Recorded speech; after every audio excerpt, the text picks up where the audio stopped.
Welcome to the highlights of the fourth day's play of the Cornhill Test match at Old Trafford, with the West Indies starting the day in a very, very strong position. They were 357 for 6, not out overnight batsmen. Roger Harper on 61, Malcolm Marshall on 37, and a very gloomy outlook so far as England were concerned, because the West Indies were 222 runs ahead. Well, it was rather an odd morning up here. Not only was the situation for England gloomy, but the weather was as well. And a little bit of rain and bad light hampered the players. Eventually they were off the field at 23 minutes past 2. Didn't get back on until a 4:15. Viv Richards made the declaration shortly before that. Quite wise of him not to declare earlier, because the England batsmen undoubtedly would have been given the light by the umpires. The only dismissal of the morning was that of Roger Harper, the West Indian all-rounder. Got a good one from Graham Dilley, good Yorker. It slanted in at him and hit Midland leg or leg stump. He gave that one everything, and Harper was just a little bit late on the stroke and beaten by the in slant as well. Might just have given it an assist off the bottom edge of the bat, the Q end, but it was a good effort and well thought out by Graham Dilley. So the card at the declaration was 384 for 7. Harper out for 74. Marshall remained unbeaten on 43. And Curtly Ambrose was with him, 7 not out. Benjamin and Walsh didn't manage to get to the crease. 24 extras, 384 for 7. And the bowling figures once again dominated by Graham Dilley, 4 for 99 from 28.1 overs and 4 maidens. To Freitas today, 35 overs in all, 5 maidens and 1 for 81. The match situation when that declaration came along, England looking right down the barrel and hoping, I think, for inclement weather, 249 runs behind. We join their innings now with the first ball. Marshall, the destroyer, is coming in from the Stretford end, taking strike, Graham Gooch.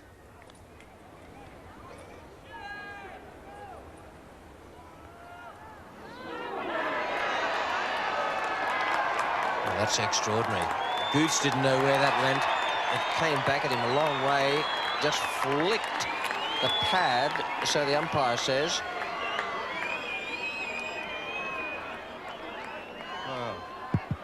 Well down the leg side. Gooch nowhere near it with his bat. He certainly didn't play at it.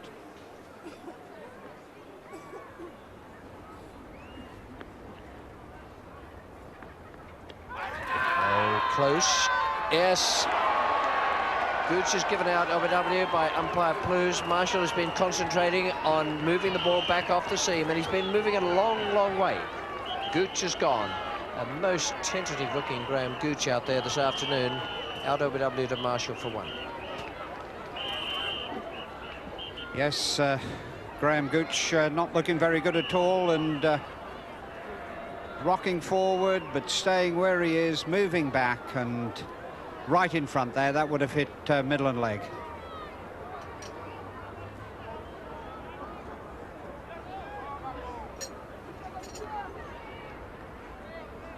Marshall to Gaddy. Oh, that's close. Yeah, I think missing leg stump.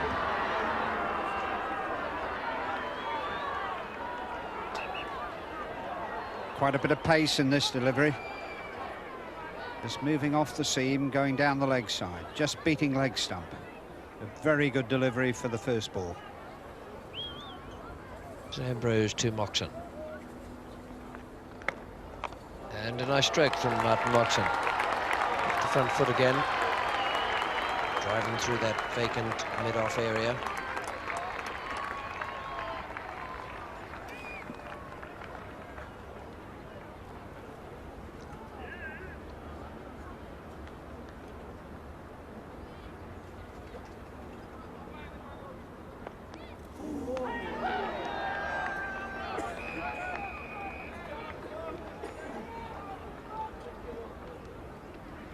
A pretty quick delivery there by Ambrose. Banged in pretty short, but that just been a little bit straighter. Could well have got Moxon in trouble there.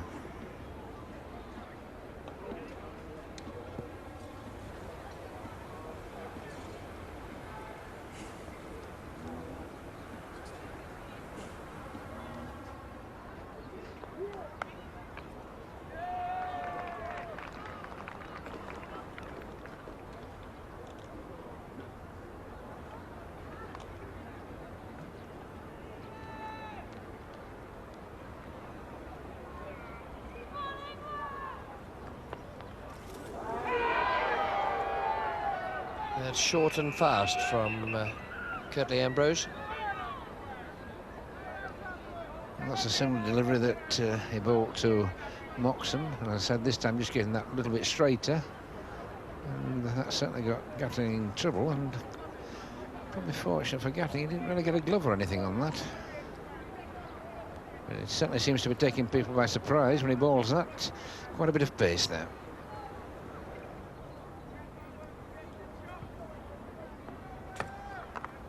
That's good crisp stroke from Gatting. The outfield's very slow from that heavy rain overnight. Courtney Walsh, the fielder. 3 to Gatting off the last ball of that over from Ambrose. Takes the score along to 22 for 1.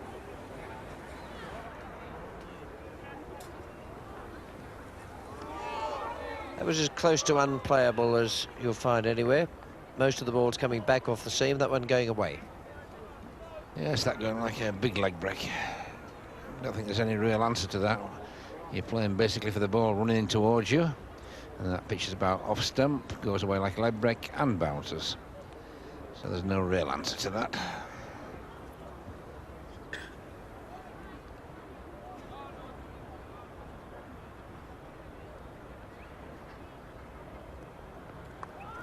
That's out. Beautifully bowled by Marshall again. Another leg cutter. Gatting didn't seem to do anything wrong there, but the ball found the outside edge and flew away with plenty of pace behind it to the man at third slip.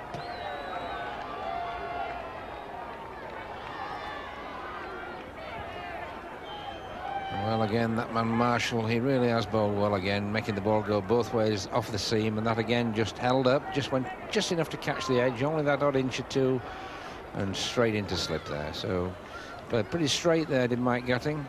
Not a lot you can do about that if the ball just goes away off the seam. And just good bowling by Malcolm Marshall. And 50 test catches now for Richie Richardson. With that one to dismiss Mike Gatting. He played quite straight.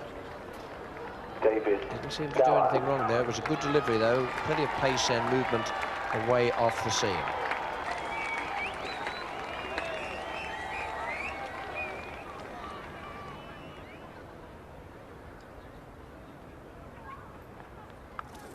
Well, that's a pretty quick delivery again from Ambrose. He's certainly made this ball bounce quite high, and see a ball one in the last over, which the keeper had to really take at full stretch. And this one again banged in short, but it gets pretty high because this has been a very slow wicket, and really it got David Gower in all sorts of problems, but fortunately the ball went straight down. Could have gone anywhere really. It's a bit difficult to handle Ambrose at the moment.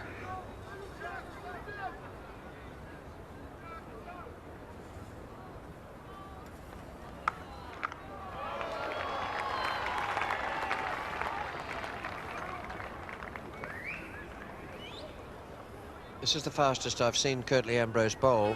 In the other games, it looked as though he was bowling within himself, making certain he didn't do anything too wild.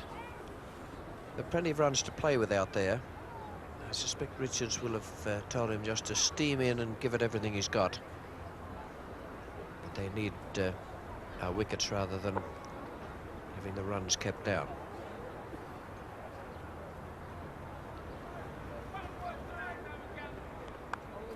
Oh, and he's put him down. Not long after we were saying what a safe pair of hands Richie Richardson had. Looked to me as though he lost it.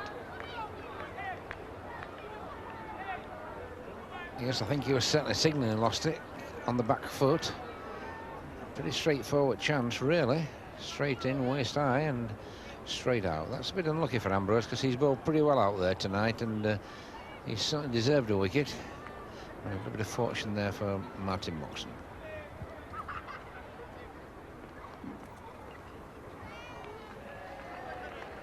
That's a slice of luck for Martin Moxon.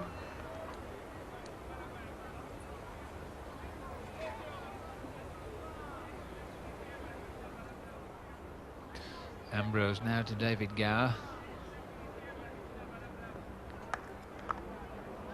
And a lovely timed shot.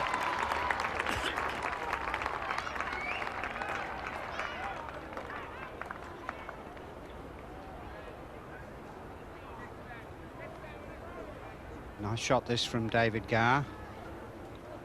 Back foot moving across.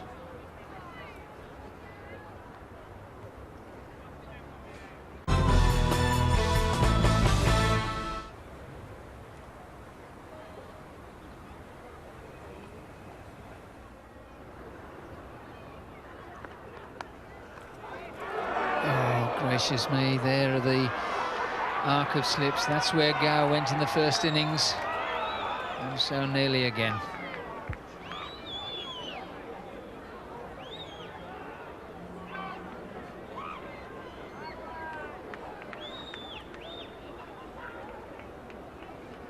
And David Gower getting that outside edge again, straight to Marshall, who knocks it up, and down she goes.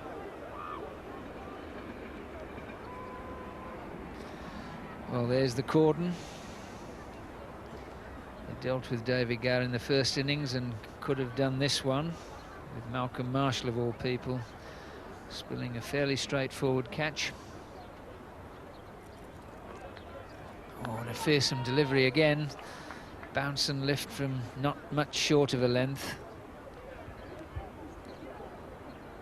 He really has bowled magnificently today, without any luck at all. Look at the height he gets on this.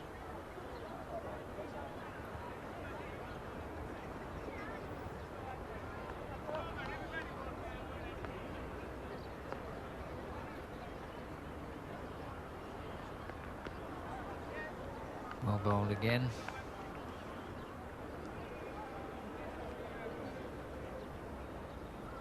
Useful delivery, but once again that back pad pulling away, that front pad, very dangerous. Yes, there are the figures. 276 wickets, and well, helped along to that total by 7 in the first match at Trent Bridge, 10 at Lord's, and already 4 here.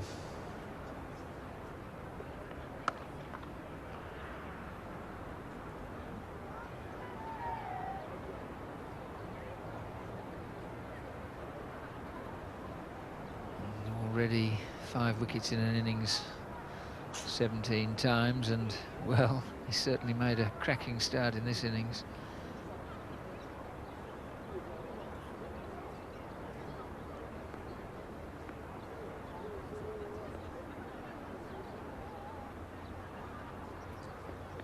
Oh, worth a shout, but Moxon this time reasonably well forward and across.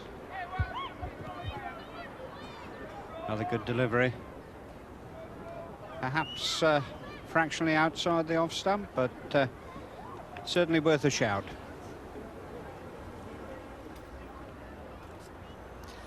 Courtney Walsh, who took 4 good wickets in the first innings. He's bowled well throughout the series, but not had much luck.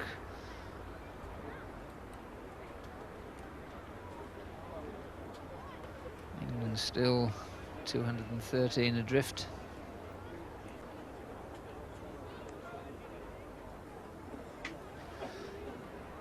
David Gower already had 1 life.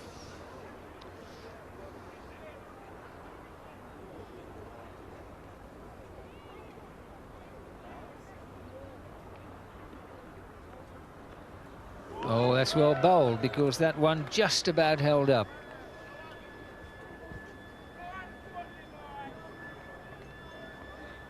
Fine delivery this. Pitching almost middle and just going, in fact, through the gate. David Gower playing round that one. Curtly Ambrose finally rested. No reward for him. 9 overs, 2 maidens, 0 for 17, but 2 catches dropped off him. And the 4th of this West Indies pace attack, Winston Benjamin. He's bowling to Martin Moxon. Oh, and that's out. First ball, short, no great amount of movement. Moxon will be disappointed with that. So Moxon caught for 15, and England 36 for 3.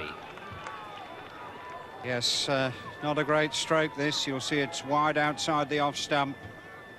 Lifting, Moxon playing very, very freely at it and nicking it straight to Viv Richards at first slip.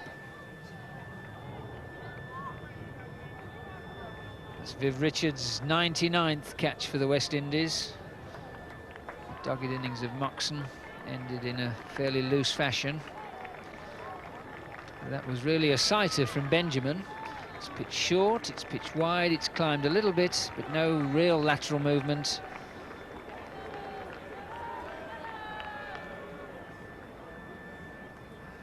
And now that's a serious blow for England's chances of batting out the match.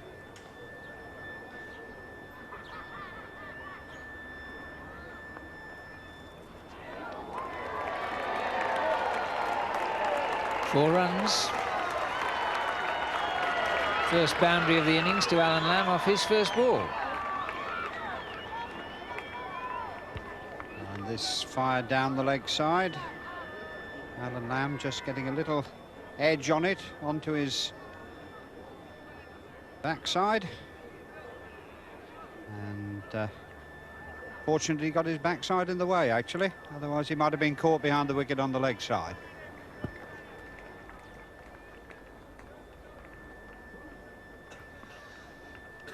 Well, Richards, one record after another is beckoning him. Just one more catch.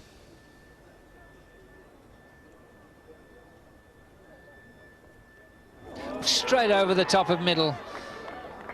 Almost seemed to go through the stumps, not over them, my word.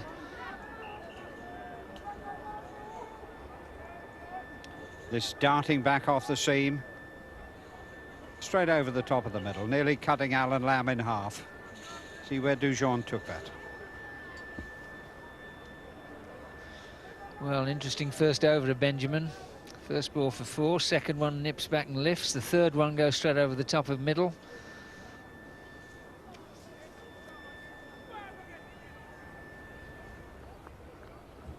What a good delivery. My goodness me.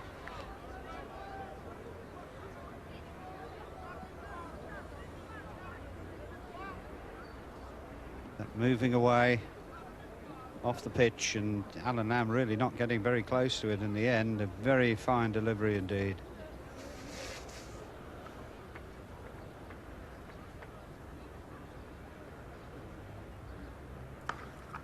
That's a lovely shot from Gower. Even the slow outfield is not going to stop that. That's a cracking stroke. Takes Gower now on to 14. Total on to 48 for 3.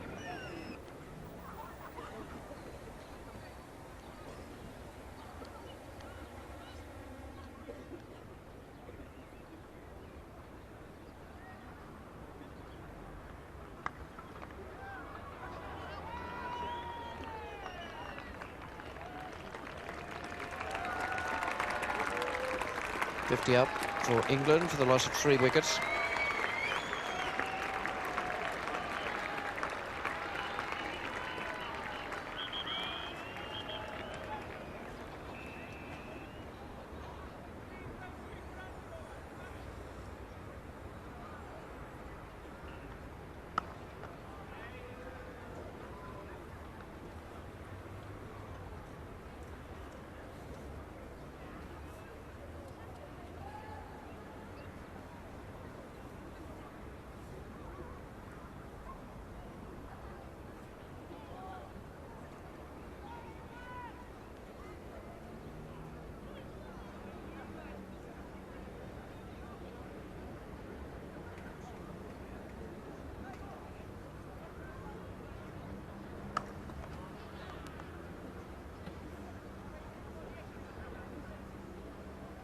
Seems to me David Gower is making a conscious effort to move his feet a long way today. First of all forward and then back, and now he's coming forward again, playing very straight.